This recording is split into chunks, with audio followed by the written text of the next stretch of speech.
샬롬. 여러분, 제 얼굴 좀 까맣게 타지 않았습니까? 지난 한 주간 내내는 아니었는데, 지난 한 주간에, 참 저한테 재미있는 시간이었어요.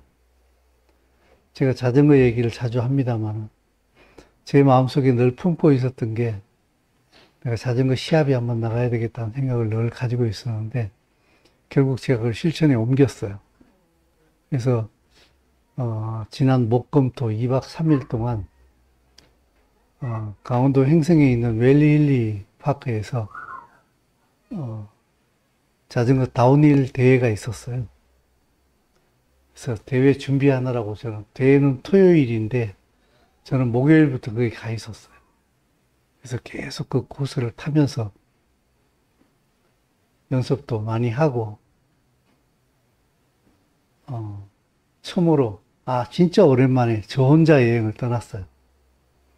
그래서 나름 재밌는 시간을 보냈어요. 근데 최소한 3등은 할 수 있으리라 생각을 했는데, 예선은 통과했어요.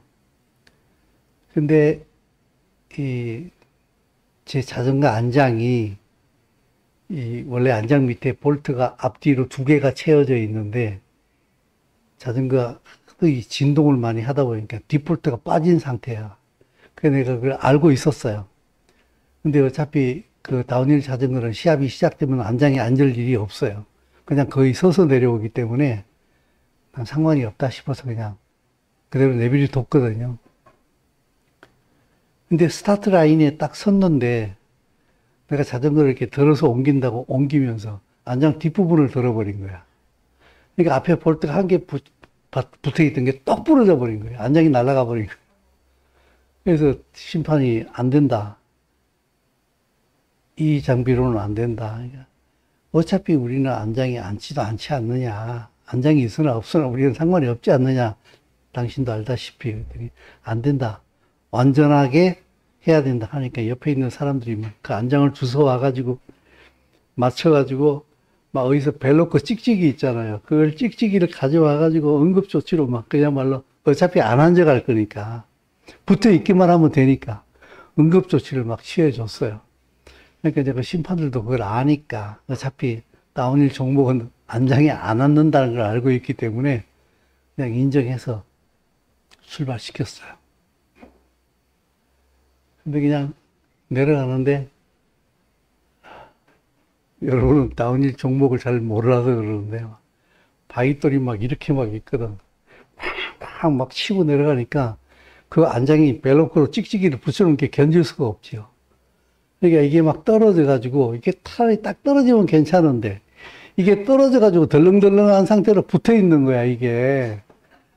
그러니까 막 타이어에 막 스치는 소리가 나니까 이건 차라리 없는 것보다 더 못한 거야. 그렇다고 해서 스톱시켜서 이게 띄어낼 수도 없어. 어차피 이게 시간 경기이기 때문에 그렇게 하면 벌써 몇 초를 잡아먹기 때문에 이걸 띄어낼 수도 없고 그냥 달고 가는데 뭐 하니까 너무 신경이 쓰여가지고 거의 뭐 기록은 물 건너가 버린 식으로 그냥 돼버린 거야. 그래서 이제 아무튼 그래도 예선은 통과했어. 근데 이제 수리가 안 되는 거야, 이게. 그래서 결국에 이제 결선은 못 나갔어요. 아무튼 그 경기가 끝나고 막 다들 이제 막 상 받고 막 상장 들어 올리고 막 재밌게 막 난리가 났는데 나는 이제 등이 바깥으로 밀려나 버렸기 때문에 그걸 구경하는 수밖에 없는 거야. 그걸 이렇게 쳐다보면서 최소한 3등은 할 줄 알았는데 이거 끝났구나. 끝났죠, 뭐 사실. 그래서 그 짧은 순간이긴 해서 그거 가지고 크게 제 마음속에 데미지를 받은 건 전혀 없어요. 어차피 즐기러 나왔기 때문에. 근데 이제 그 승리자의 기쁨이 좀 이렇게 누려볼까 그랬는데 전혀 이제 근처도 못 간 거예요. 그죠? 그래서 지난 한 주간에 그런 일이 있었어요. 근데 이제 주최 측에서 나중에 저한테 상품권을 하나 주더라고. 근데 그게 둔내에 있는 그 갈비집이 있는데, 갈비집에서, 5인분 갈비를 먹을 수 있는 걸 줬어. 그래서 이제 나는 그 상품권을 그냥 우리 팀에다 그냥 줘버렸어요. 같이 먹으라고. 나는 어차피 이제 또 주의를 준비해야 되기 때문에 빨리 와야 되기 때문에 저녁 늦은 시간까지 같이 있을 수가 없기 때문에 그냥 같이 먹으라고 해서 그냥 줘버리고 왔는데 얼마나 피곤한지 그냥 진짜 운전하고 오는데 그냥 어디 졸음 쉼터에 가서 좀 쉬었으면 좋겠다는 생각이 있을 정도로 너무너무 피곤했는데 아무튼 즐거운 한 주였어요. 여러분들 어떻게 지내셨는지. 그래서 그 승리자의 기쁨을 한번 누려볼까 했는데 못 누렸어요. 근데 여러분, 우리가 뭘 하면서 이제 승리한다, 패배한다, 그런 걸 가끔씩 그런 걸 이렇게, 그런 일을 당할 때가 있잖아요. 그죠? 근데 승리자의 기쁨이 얼마나 클까?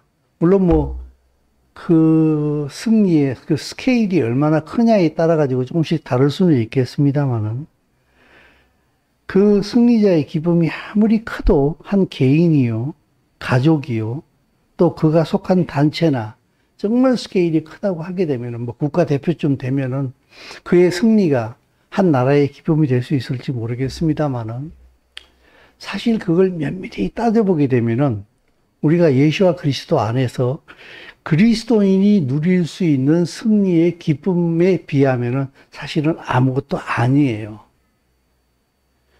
이걸 정말 제대로 알아야만이 올바른 신앙생활이 가능하다는 생각이 드는데, 예수와 그리스도께서 십자가에 피 흘려 죽으시고 죽은 것으로 끝난 것이 아니라 이분이 부활하셨어요. 그래서 승리가 있는 거예요. 근데 우리가 영적으로 눈을 뜨지 못하게 되면은 예수와 그리스도의 십자가의 죽으심과 부활이 내 삶과 연결이 되지 못하게 되면은 예수와께서 승리하셨습니다. 그러게 되면은 그게 뭔데? 그게 나하고 무슨 상관인데?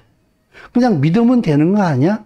그러니까 그 내가 예수와를 믿는다고 해도 그 믿음의 내용이 십자가와 부활을 베이스로 깔고 베이스로 깐다 할지라도 그 십자가와 부활이 내게 어떤 의미를 주는지에 대한 올바른 믿음의 인지가 없게 되면은 신앙생활은 그야말로 그냥 껍데기가 돼버려요. 물론 본인은 껍데기라는 것을 인지를 못해요. 근데 그건 껍데기예요. 그래서 신앙생활 하나마나 별 차이가 없어요. 그 사람한테는. 그래서 신앙생활은 늘 피곤할 뿐이에요. 그냥 계속해서 예수와로 인해 가지고 짐만 지워지는 것 같아요. 그리고 신앙생활을 하면 할수록 계속 죄만 짓는 것 같아. 그래서 늘 주님께 죄송, 주님께 죄송, 미안해요. 그래서 기도시키게 되면 주님 잘못했습니다는 얘기가 가장 먼저 나오는 거예요.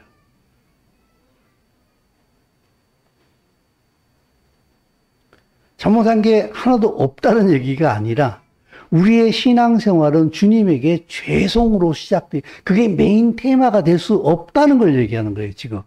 그 예수와 그리스도의 십자가와 그리고 거기에서 이루어내신 그 부활의 승리를 우리가 올바로 인지하고 있다고 한다면은 주님 죄송합니다. 잘못했습니다. 죄 지었습니다라는 것이 우리 신앙생활의 메인 테마가 될 수가 없다는 얘기예요.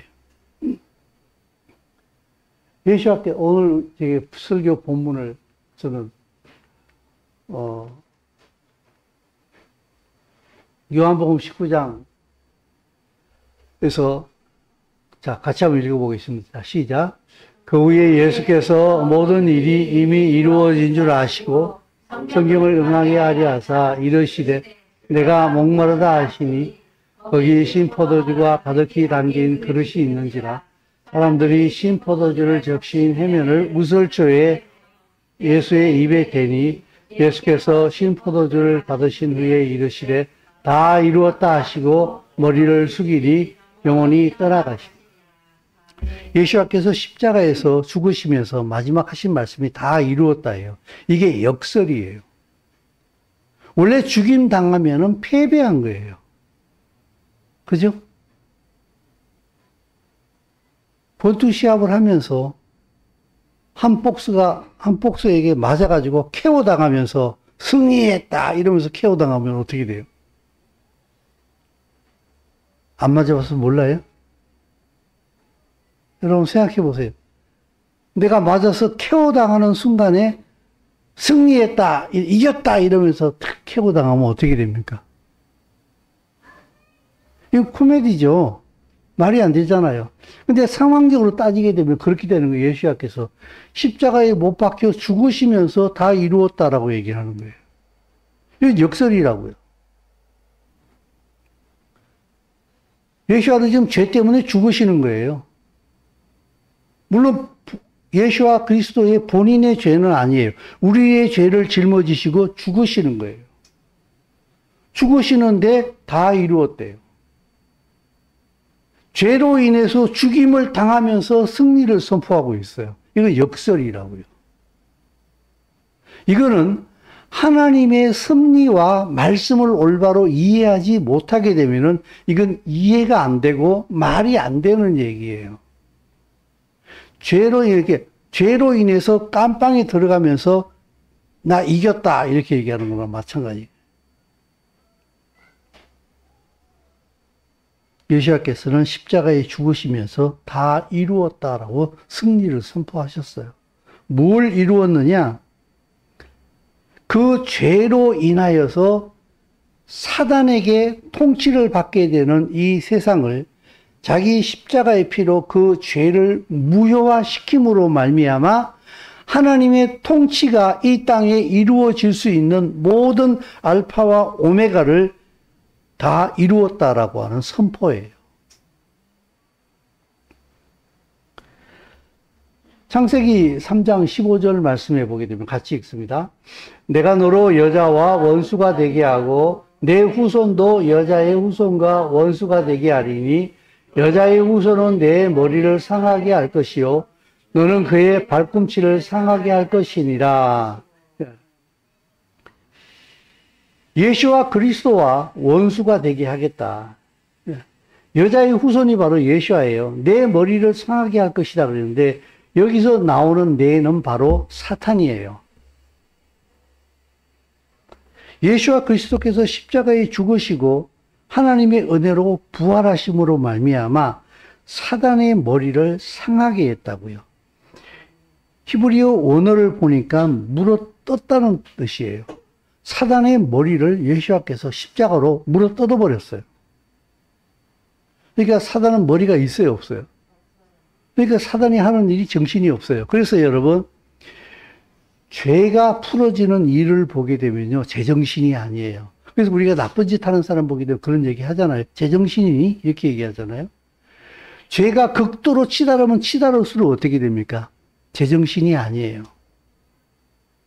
왜냐하면 머리가 물어 뜯겼기 때문에 머리가 없어요. 예수와 그리스도의 십자가의 죽으심과 부활을 통해서 사단은 완전히 압도당해 버렸어요. 슈프, 물어 뜯다, 압도하다는 뜻이에요.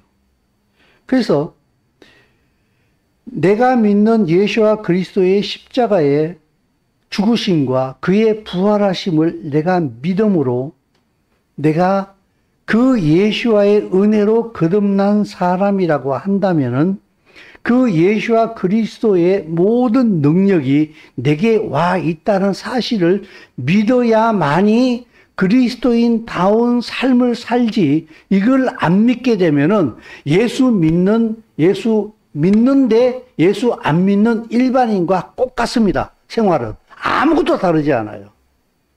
너 예수 믿니? 예, 믿어요. 근데 너 나하고 다른 게 아무것도 없구나. 있어요. 뭐, 주일날 교회 가요. 그거 외엔 다른 게 없어요.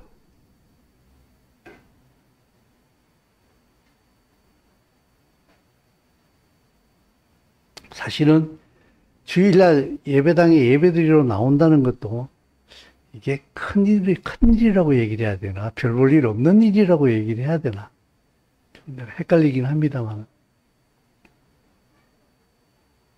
이게 사실은 엄청난 것을 포함하고 있는 일이거든요. 주일날 하나님께 예배드리러 교회에 나온다. 이건 사실은 엄청난 것을 포함하고 있는 것인데 이 엄청난 것을 포함하고 있다는 사실을 알고 나오는 그리스도인이 과연 몇이나 되는가? 가서 복 받아야지라는 생각을 많이 하는 것 같아요. 그런데 내가 생각하는 그 복을 얘기를 안 하니까 예배가 따분해지는 거야. 그 복을 좀 얘기해줬으면 참 좋겠는데 그걸 얘기를 안 하니까 예배가 재미도 없고 그냥 몸이 건조해지게 되고 그냥 은혜도 안 되고 오는 거는 은혜가 오는 게 아니라 잠만 와.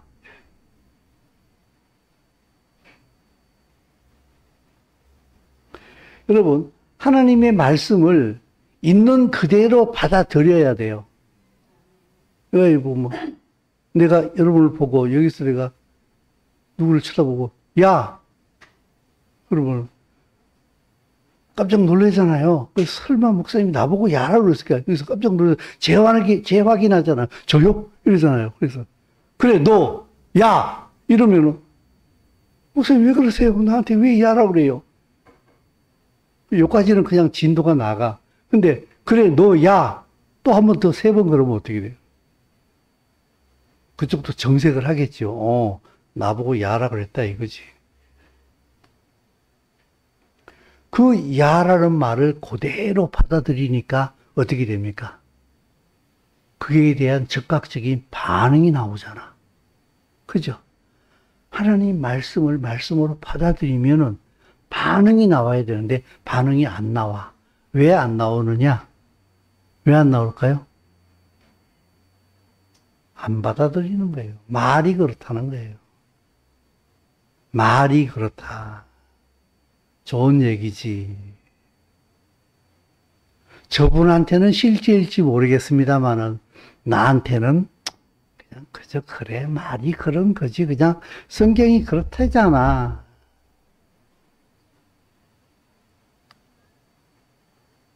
실제로 받아들여야 되거든요.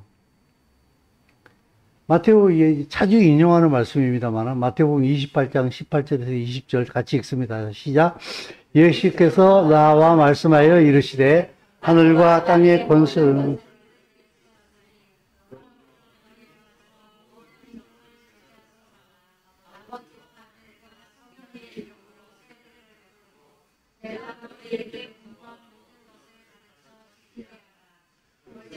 내가 세상 끝날까지 너희와 항상 함께 있으리라. 아멘. 자, 보십시오. 예수와를 믿는 그 사람에게 예수와께서 십자가에 죽으시고 부활하신 다음에 그들에게 명령하신 것을 보게 되면은 전 세계적이에요. 하늘과 땅의 권세를 내게 주셨으니 왜 예수와께서 하늘과 땅의 권세를 이야기할까요? 그 전에 하늘과 땅의 권세를 가지고 있던 사단의 머리를 예수와의 십자가의 죽으심과 부활을 통하여서 사단의 머리를 물어 뜯어버렸어요. 완전히 압도해버렸어요. 그리고 사단에게 넘어가 있던 그 하늘과 땅의 권세를 예수와께서 되찾으신 거예요. 근데 지금은 제한적이에요. 그 권세가 예수와에게만 있는 거예요. 근데 이제 이 권세가 풀어지기 시작하는데 누구에게 풀어지기 시작하는가 하게 되면 그 예수와를 믿는 자에게 풀어지기 시작하는 거예요. 성령으로. 이 전 세계를 상대로 해서 그러므로 너희는 가서 모든 민족을 제자로 삼으라 그랬어요. 전 세계적이에요, 이제.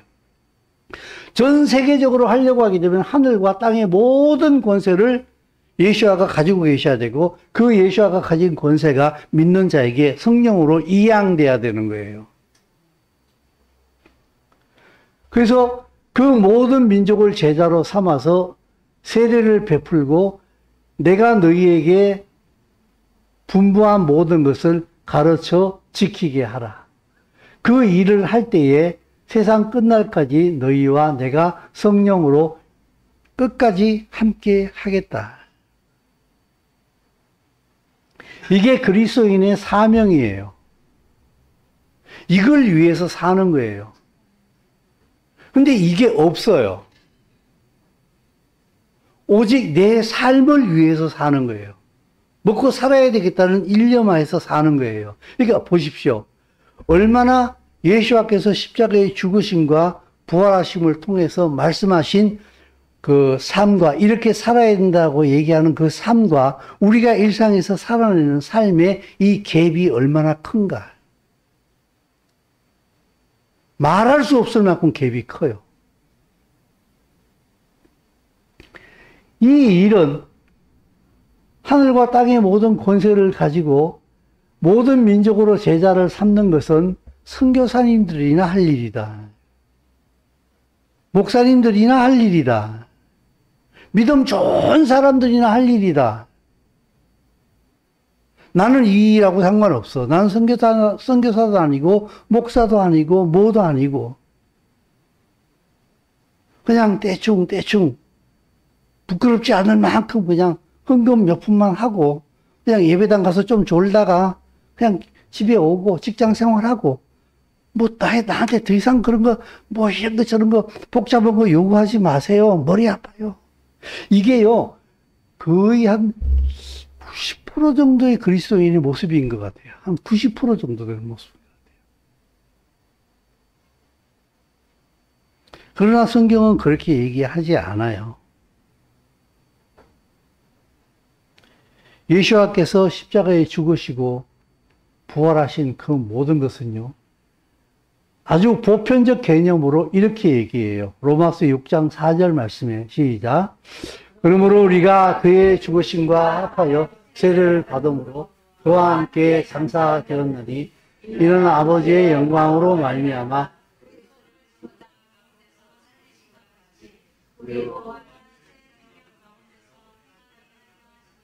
아멘. 자, 골로새서 2장 12절 시작. 너희가 세례로 그리스도와 함께 장사되고 또 죽은 자들 가운데서 일으키신 하나님의 역사를 믿음으로 말미암아 그 안에서 일으키. 아멘. 보십시오. 우리가 예수와의 죽으심과 합하여 세례를 받음으로 그와 함께 장사되었나니, 여러분이 예수와께서 십자가에 죽으실 때에 나도 예수와 함께 믿음으로 같이 죽었다는 사실을 믿습니까?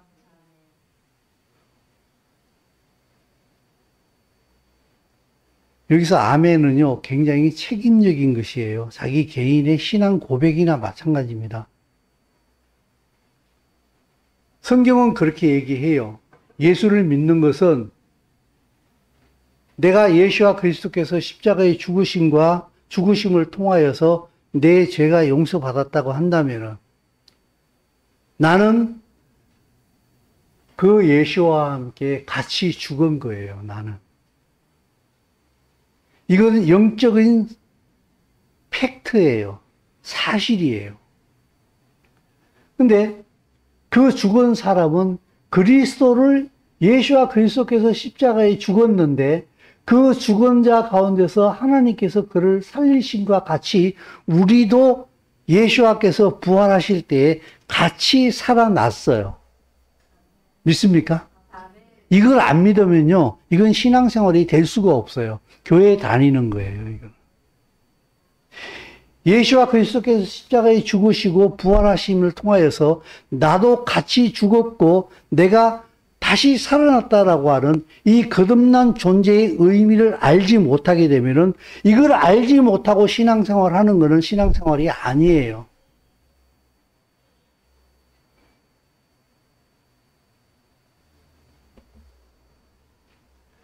그 그리스도를 죽은 자 가운데서 살리신 같이 우리로 또한 새 생명 가운데 행하게 하려 하심이라.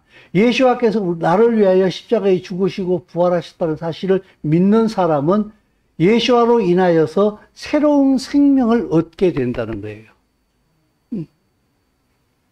여기도 골로새서에서도 동일하게 얘기를 하거든요. 너희가 세례로 그리스도와 함께 장사되고 또 죽은 자들 가운데서 그를 일으키신 하나님의 역사를 믿음으로 말미암아 그 안에서 어떻게 됐다고요? 함께 일으키심을 받았다. 제가 어저께 고백을 하나 할 게 있는데요. 저는 설교 준비를 일주일 내내 하거든요. 근데 이번 주는 일주일 내내 설교 준비를 못했어요. 물론 자전거 타러 가는 게 큰 원인이기도 했어요. 근데 사실은 그것도 원인이 아니에요. 왜냐하면은 거기 자전거 타러 가서도 계속 이 설교 이것만 생각하고 있었으니까. 시간만 나면은 이번 주 본문은 어디지? 이번 주 본문은 어디지? 그 생각을 하고 있었으니까. 근데 어저께 토요일 날 집에 한 6시쯤 들어왔는데 그때까지도 본문이 안 잡히는 거야. 피곤해 죽겠는 거야. 그런데 설교 준비를 해야 되겠고. 그래서 컴퓨터를 켜놓고 책상 앞에 앉았는데 너무나 막막한 거야. 이제 다 이뤘다라고 본문은 잡았어요. 이제. 줄이 뭐라고 풀어나가지요? 그래서 좀 한 3분의 1 정도 이렇게 풀어나갔어. 풀어나갔는데 어떤 벽에 탁 부딪히는 느낌이야. 아무것도 못하겠어. 그래서 내가 주님 어떻게 하라고요? 그래서 내가 그냥 가만 앉아있다. 시계를 보니까 12시가 살짝 넘었더라고. 그래서 주님 그만하시고요. 자고 내일 아침에 뵙죠. 이러면서 도저히 나 더 이상 못하겠어요. 이러면서 그냥 자버렸어. 그러니까 제가 보통 새벽 6시쯤이면 눈을 뜨거든요. 알람을 안 맞춰도 전혀 상관없이 그때 일어나거든. 그래서 6시에 일어나가지고 다시 컴퓨터 앞에 앉았어요. 다 켰어. 켜놓고서 이렇게 컴퓨터 화면을 이렇게 주시하면서 주님 뭐라 그러죠? 주님 뭐라 그러죠? 하고 이렇게 컴퓨터를 주시하고 있는데 갑자기 주님이 저한테 이렇게 말씀하시는 것 같아요. 에덴 동산에서 아담과 하와가 6일째에 창조받았고 그들이 첫 번째 맞이한 날이 안식일이었지. 그들은 모든 게 다 준비되어져 있는 첫날을 맞이했지. 예수와 그리스도의 십자가의 피로 거듭난 사람은 재창조되어졌다는 뜻은 아담과 하와가 안식일이 되어서 하나님의 완벽한 창조 안에서 첫날을 맞이하는 것과 똑같은 삶이야. 그렇게 얘기하시는 거예요. 오, 맞아. 그거야. 그 무릎을 치지는 않았습니다만은, 딱! 이거야. 이러면서 말씀이 줄줄줄줄 풀리기 시작을 하더라고요. 여러분, 예수와 그리스도의 십자가와 십자가의 죽으심과 부활하심을 통하여서 그 예수와를 믿음으로 내가 새롭게 거듭났다라고 하는 것은 옛날에 나는 죽었고 나는 전혀 새로운 사람으로 태어나서 하나님의 세상을 맞이하는 아담과 하와의 첫날인 안식일과 똑같은 거예요. 내가 예수와를 믿는다는 얘기는 무슨 말인가 하게 되면은 옛날에 내가 이렇게 가는데 예수와를 믿고서 이렇게 가는 게 아니에요. 예수와를 모르는 나의 삶은 끝이에요, 여기서. 전혀 새로운 사람이 여기서 태어난 거예요. 옛날에 나하고는 아무런 상관이 없어요. 그래서 완전 새로운 사람이 태어난 거예요. 그래서 성경은 보게 되면은 계속해서 우리로 또한 새 생명 가운데 행한다고 그랬어요. 옛날에 나하고는 전혀 상관이 없는 사람이에요.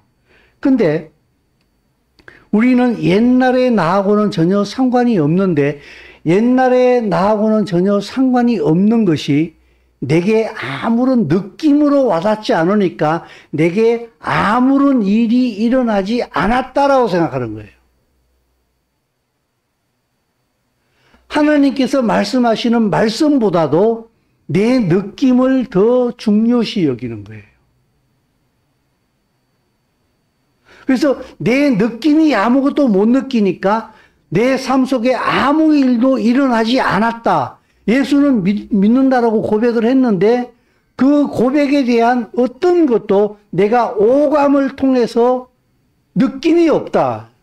그러니까 나는 아무 일도 일어나지 않았어. 그러니까 난 믿는 사람이야 이렇게 하면서 말씀을 따라서 뭘 행동을 하게 되면은 사단이 뭐라고 참소를 하는가 하게 되면은 너 위선자야. 너 그렇게 느끼지도 못하잖아. 너 그렇게 생각하지도 않잖아. 근데 너 괜히 오버하네. 이렇게 하니까 그래 맞아 난 아무런 느낌도 없었는데 이러면서 그냥 불쑥 주저앉아 버리는 거예요.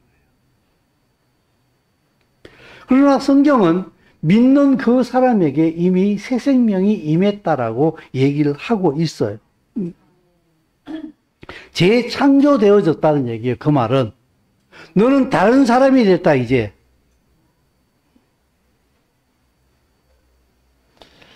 그래서 고린도후서 우리가 자주 인용하고 있는 고린도후서 5장 17절 말씀을 같이 읽습니다. 자, 시작.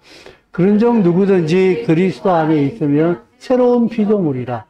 이전 것은 지나갔으니 보라 새 것이 되었도다. 아멘.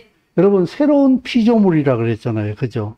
내가 이 헬라어 원문을 찾아보니까 어떤 뜻이 있는가 하게 되면은 최초의 창조물이라고 얘기해요. 옛날에 나하고는 전혀 상관이 없는 사람이 예수와 안에서 태어났다 이 말이에요. 근데 우리는 계속 그 연장선에서 살고 있는 거예요. 이들이 전혀 옛날에 죄 가운데 내 육체의 정욕을 따라서 내가 나의 주인이 되어서 내 생각대로, 내 감정대로, 내 느낌대로, 내 죄의 철학대로 살아왔던 나는 더 이상 없다. 라는 것을 내가 믿음으로 올바로 인지를 하지 못하게 되면은 그의 신앙생활은 옛날하고 지금하고 다른 게 아무것도 없다고 말씀을 드렸어요. 오히려 짐으로 다가온다고. 왜냐하면은 말씀을 따라 살아갈 것이 없으니까. 맨날 죄책감만 느끼는 거예요. 나도 오늘 말씀을 따라 살지 못했어. 또 실패했어. 늘 죄인으로 살아가는 거예요. 하나님 앞에. 늘 죄송하고. 근데 내가 하나님 앞에 늘 죄인이고 늘 죄송한 이 사람은요. 제가 생각하기에 이 사람은 거의 거듭난 사람이에요. 거듭났기 때문에 죄를 계속 인지하고 있어요. 근데 나 예수 믿어 이러면서도 죄에 대한 인지가 없는 사람들은요. 하나님께 죄송함도 없어요. 아무 생각이 없어요. 그냥 살아요. 죄에 대한 인지가 없다니까. 죄에 대한 두려움도 없어요. 죄에 대한 인식도 없어요. 말씀에 대한 갈급함도 하나도 없어요. 그냥 살아요, 그냥. 그리고 좀 도와주셨으면 좋겠다, 소망동사. 이 정도로 살아요. 진지하게 생각해볼 문제인데, 새롭게 예수와 안에서 그야말로 최초의 창조로 완전히 거듭난 이 사람이 예수와께서 말씀하신 내가 너희에게 분부한 모든 것을 가르쳐 지키게 하라고 하는 이 초자연적인 전 세계적인 온 민족적인 이 열방의 일을 새로운 피조물만이 할 수 있어요. 그렇기 때문에 정말 거듭나지 않으면은 이 예수와께서 말씀하신 이 사명에 대하여서 크게 관심이 없어요. 그냥 내 어떻게 먹고 사느냐라고 하는 여기에 대부분의 관심이 있을 뿐이에요. 근데 사랑하는 성도 여러분, 정말 저와 여러분이 예수와 그리스도의 십자가의 피로 내가 정말 나는 그것을 믿고 거듭난 사람이라고 한다면은 먼저는 살아야 돼요.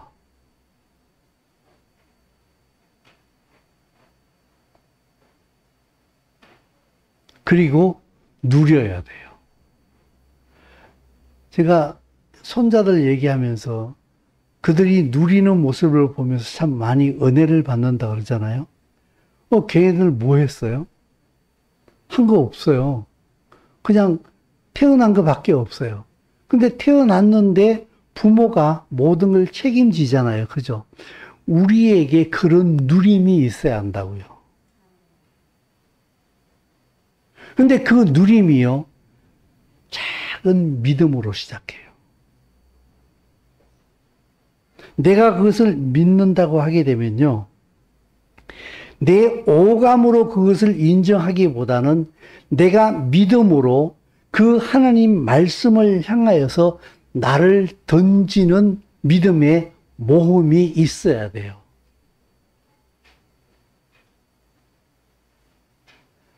그 말씀을 믿음으로 세상의 가르침과 다른 그것을 말씀을 선택하고 그것을 향하여서 걸어가는 이 믿음에 도전이 없게 되면요, 그 말씀이 실체란 사실을 누리지를 못해요. 그리고 다른 사람이 간증하는 것을 들으면서 그냥 그저 침만 흘릴 뿐이에요. 아, 참 좋겠다. 저 사람은 참 좋겠다. 어떻게 해서 저렇게 믿음이 좋을까라고 그 간증을 들으면서 침만 흘리게 되는데, 실상은 내 오감을 느낌으로보다는 그것을 향하여서 나를 던지는 모험이 있어야 돼요. 히브리서를 보게 되면 같이 읽습니다. 믿음으로 모든 세계가 하나님 말씀으로 지어진 줄을 우리가 아나니 보이는 것은 나타난 것으로 말미암아 된 것이 아니니라. 보십시오. 우리 눈에 보이는 이 모든 것들은 나타난 것으로 말미암아 된 것이 아니다. 내 눈에는 이 보이는 것들은 내 눈에 보이는 것으로 말미암아 된 것들이 아니다. 눈에 보이지 않는 것으로 인하여서 그것이 이루어졌다. 그러므로 정말로 파워가 있는 것은 눈에 보이는 것이 아니라 눈에 보이는 것을 있게 만든 눈에 보이지 않는 것이 가장 중요한 것이다. 그것이 바로 무엇인가 하게 되면은 말씀이다. 이런 뜻입니다. 그죠? 자, 고린도후서 4장 18절에서 같이 읽습니다. 시작. 우리가 주목하는 것은 보이는 것이 아니요 보이지 않는 것이니 보이는 것은 잠깐이요 보이지 않는 것은 영원합니다. 예. 보이는 것, 우리는 우리의 삶이 말씀이 없게 되면은 보이는 것 중심의 삶을 살아요. 내가 느끼는 것 중심의 삶을 산다고.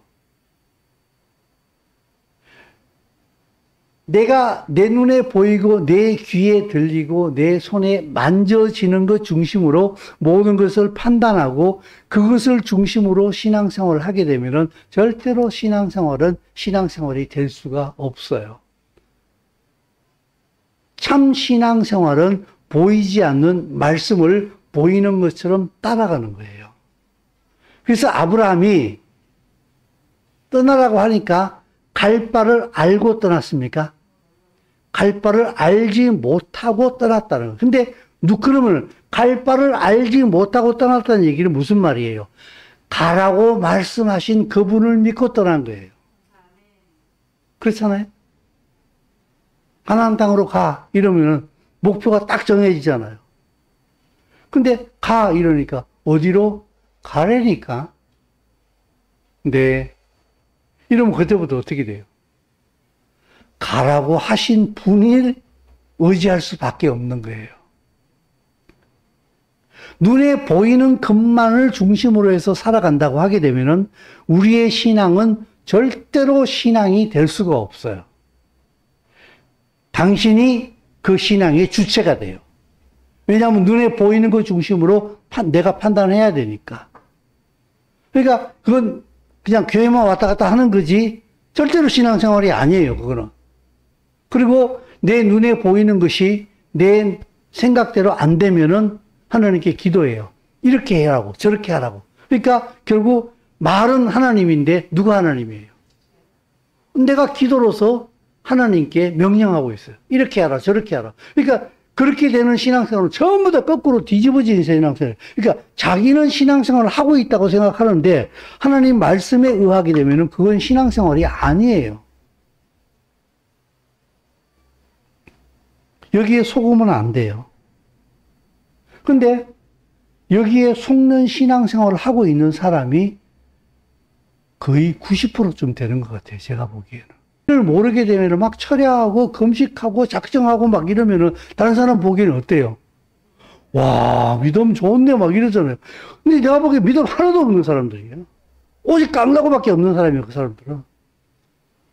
왜 깡다고밖에 없다고 얘기를 하는가 하게 되면 하나님하고 지금 기도로 맞짱 뜨는 사람이에요. 들어줄 거야 안 들어줄 거야?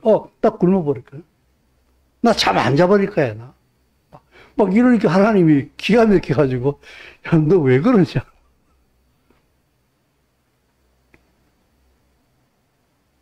사랑하는 성도 여러분, 예수와 안에서 믿음으로 새로운 피조물이 된다는 것은 새로운 피조물이 될 거야 라고 얘기를 하는 게 아니라 너는 이미 새로운 피조물이 됐다. 됐으니까 그렇게 살아라 이 얘기예요.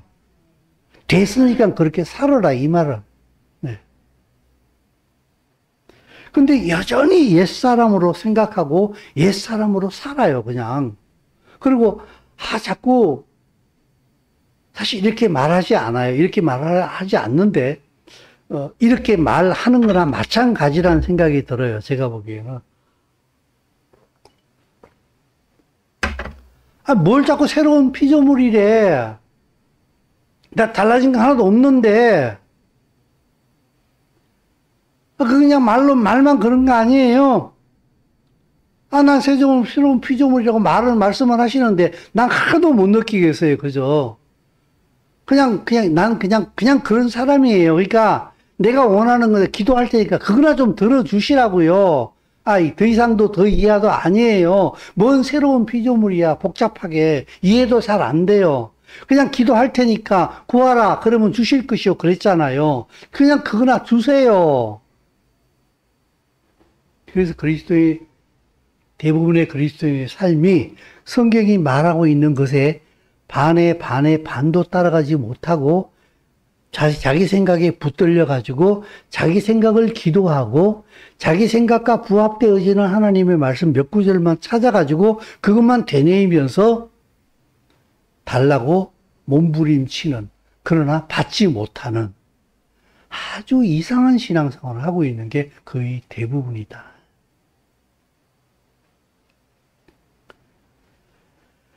나를 뛰어넘어서 그 말씀을 향하여서 나를 던지는 삶을 살아야 돼요. 그래야만이 거기에서 하나님의 말씀이 실제라는 것이 드러나기 시작을 합니다. 여러분 믿으십니까? 응.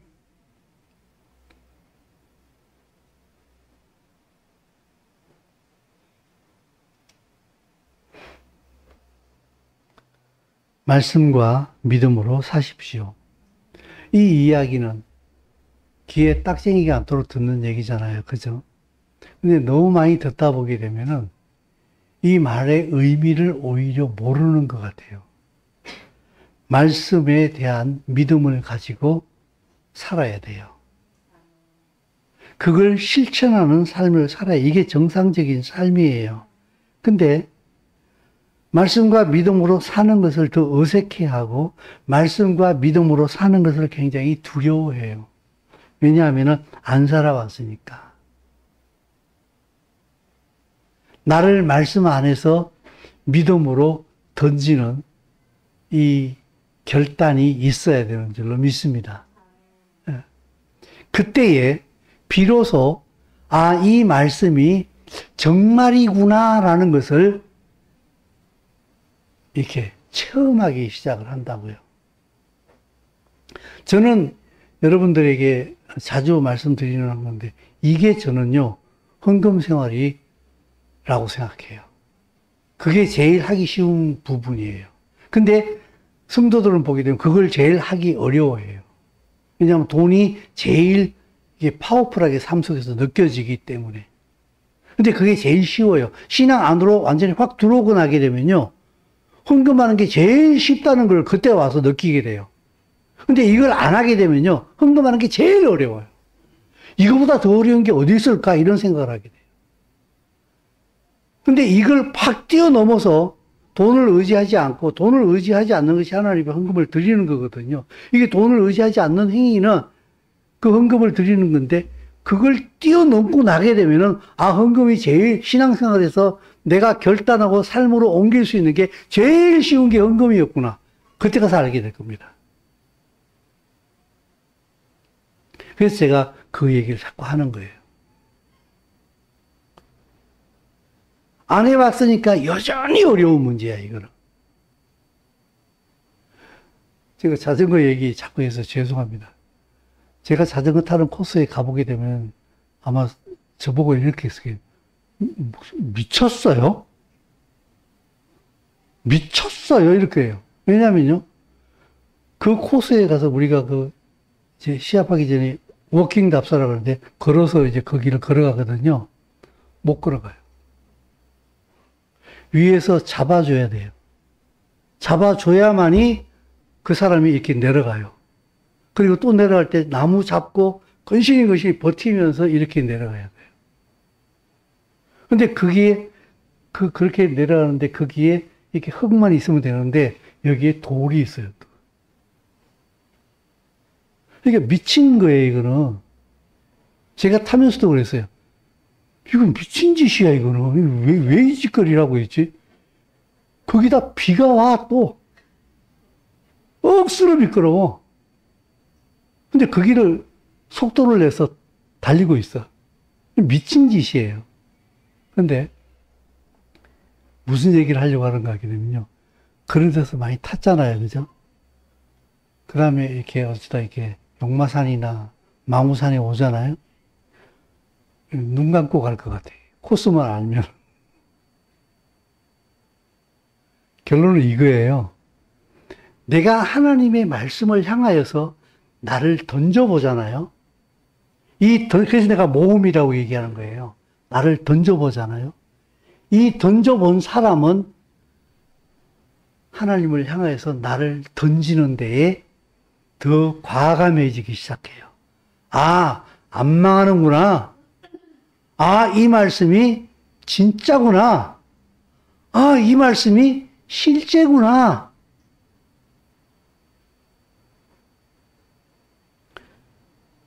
다음 주에 설교 본문을 제가 미리 정했어요.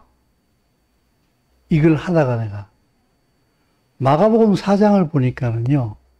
예수님께서 제자들에게 이렇게 말씀하세요.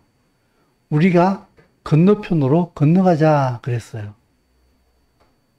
근데 배를 타고 건너가는데 광풍이 일어나가지고 배가 뒤집어질 상황이 돼버렸어.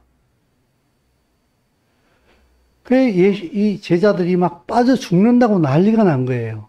그랬더니 예수님께서 자다가 일어나가지고 아주 화를 내시면서 이 믿음이 없는 사람들아, 왜 이렇게 믿음이 없냐 그랬어요. 여러분, 예수님께서 우리 가다가 빠져 죽자 그랬어요?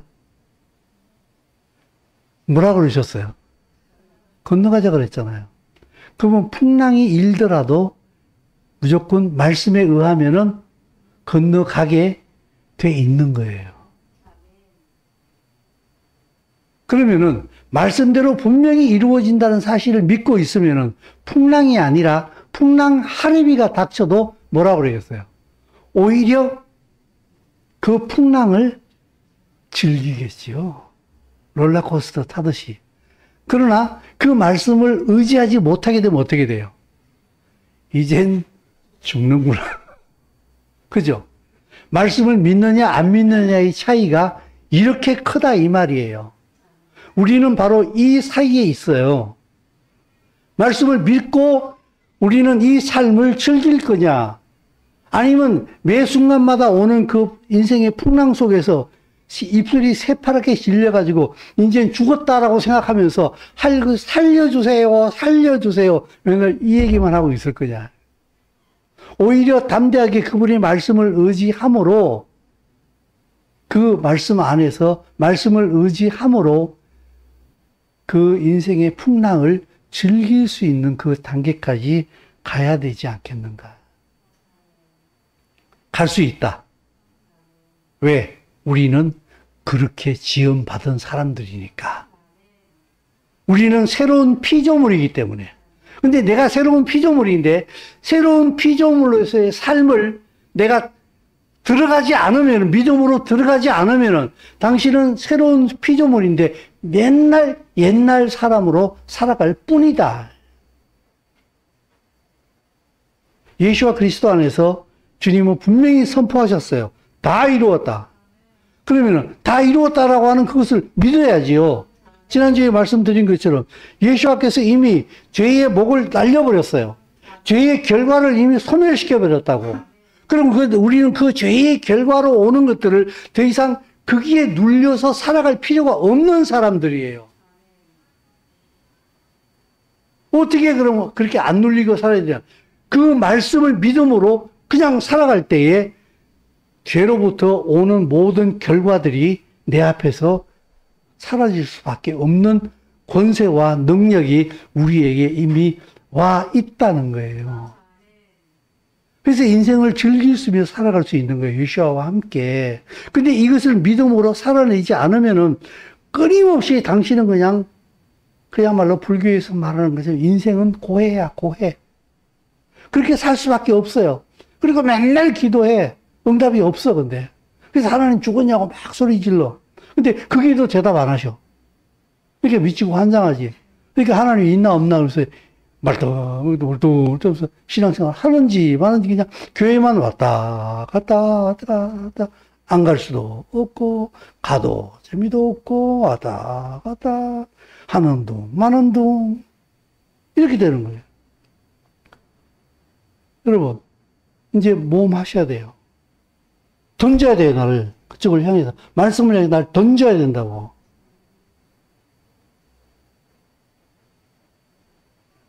기도하겠습니다. 주께서 제자들에게 건너편으로 가자 말씀하셨을 때에 그 말씀을 가슴속에 심고 가야 되는 것처럼 물론 저들은 그것에 실패했습니다마는 그 말씀을 우리에게 하시는 것은 너희는 내 말을 가슴에 심고 믿음으로 살아가라고 말씀하시는 줄로 믿습니다. 패배에 너무나 익숙해져 있고 말씀으로 듣지 못하는 것에 너무나 익숙해져 있는 우리의 삶을 회개합니다. 주 앞에 믿음으로 나를 던지게 하여 주시옵시고 아니 던지게 하여 주시옵소서가 아니라 던지겠습니다라고 기도하며 주 앞에 믿음으로 달려갈 수 있는 그래서 주의 은혜를 체험하고 그 은혜의 삶을 누리는 우리의 삶이 되게 하여 주시옵소서. 예수와 이름으로 기도드리옵나이다. 아멘.